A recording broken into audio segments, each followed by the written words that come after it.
Alhamdulillahirabbil alamin. Marilah kita panjatkan puji syukur kehadirat Allah Subhanahu wa taala yang telah memberikan nikmat, taufik serta hidayahnya kepada kita semua sehingga bisa bertemu kembali dalam keadaan sehat walafiat. Salawat serta salam semoga senantiasa tercurah kepada junjungan kita Nabi Muhammad SAW, Nabi akhir zaman, Nabi pemimpin umat yang menyelamatkan manusia dari zaman jahiliyah menuju zaman Islamiyah. Yang terang benderang, semoga kita mendapatkan syafaat beliau di yaumul qiyamah. Alhamdulillah, pada kesempatan hari ini saya akan menyampaikan kultum yang berjudul Rumahku Surgaku. Di rumah kita ada kunci menuju surga. Siapakah dia? Ada yang tahu? Ya, benar. Dialah kedua orang tua kita. Allah berfirman dalam Quran surat Al-Luqman ayat 14. Dan kami perintahkan kepada manusia agar berbuat baik kepada kedua orang tuanya.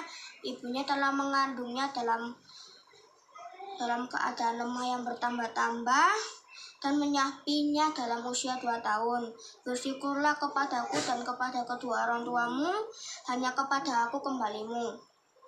Teman-teman yang saya sayangi, ketika kita akan terlahir, seorang ibu rela bertaruh nyawa demi melihat kita merasakan keindahan dunia. Ibu yang tak pernah mengeluh menggendong kita bahkan sejak kita berada dalam kandungan. Ibu yang mengajarkan kita berjalan, mengajarkan kita bicara, yang memandikan kita, yang menyuapi kita tanpa minta karena khawatir anaknya jatuh sakit. Kita yang menyuap ibu yang rela terjaga ketika tertidur karena harus menyusui kita. Ibu yang memeluk kita ketika kita menangis karena terjatuh. Sementara ayah tak pernah lelah mencukupi segala kebutuhan untuk kita anaknya. Bekerja dari pagi hingga malam dan tak jarang dari pagi hingga pagi lagi. Ayah selalu berusaha memberikan yang terbaik untuk kita anaknya, berapapun biayanya. Ketika disekolahkan mulai dari TK sampai perguruan tinggi, belum lagi les privat sana sini, tak lupa orang tua juga membekali kita dengan pendidikan agama.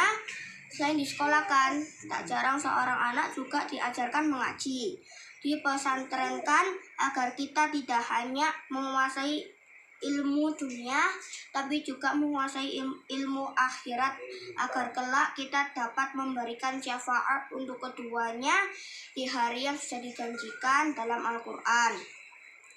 Pernahkah seorang ibu mengungkit-ungkit jasanya terhadap kita agar dilakukan hal serupa ketika ibu sudah mulai beranjak tua?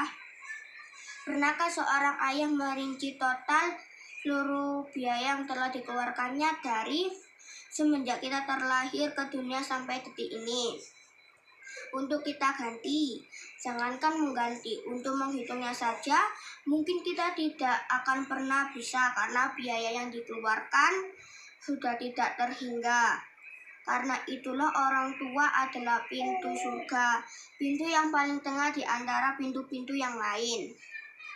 Nabi Muhammad SAW bersabda, orang tua adalah pintu jannah yang paling tengah. Terserah kamu terlantarkan ia, apa kamu kehendak menjaganya. Hadis riwayat Tirmizi. Al-Qadhi berkata, maksud pintu jannah yang paling tengah adalah pintu yang paling bagus dan paling tinggi. Dengan kata lain, jalan paling bagus yang mengantarkan seseorang ke dalam jannah dan meraih derajat yang tinggi dengan mentaati orang tua dan menjaganya. Bersyukurlah jika masih memiliki orang tua, karena di depan kita ada pintu surga yang lebar menganga. Terlebih bila orang tua berusia lanjut dalam kondisi tidak berdaya atau bahkan pikun, tak mampu merawat dirinya sendiri, seperti bayi yang baru lahir. Rasulullah SAW bersabda, sungguh celaka, sungguh celaka, sungguh celaka. Lalu dikatakan, siapakah itu wahai Rasulullah?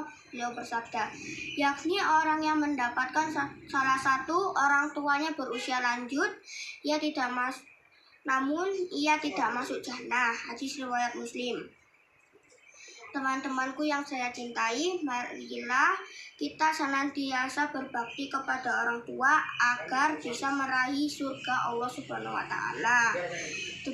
Demikian yang saya sampaikan pada kesempatan kali ini. Sampai ketemu lagi di lain kesempatan. Lebih kurangnya mohon maaf. Wassalamualaikum warahmatullahi wabarakatuh.